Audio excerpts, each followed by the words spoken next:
ایک رات سلطان محمود غزنوی رات کے وقت معمول کے مطابق گشت پر تھے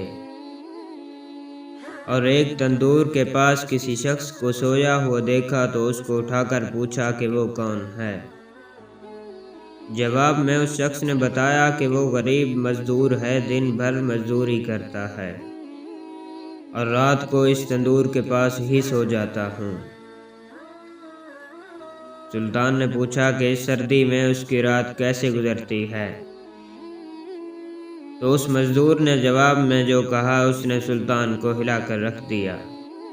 مزدور نے کہا جناب نصف رات آپ کے انداز میں گزرتی ہے اور بقایا نصف آپ سے زیادہ اچھے انداز میں گزارتا ہوں۔ سلطان نے بڑی حیرت سے پوچھا کہ وہ کیسے؟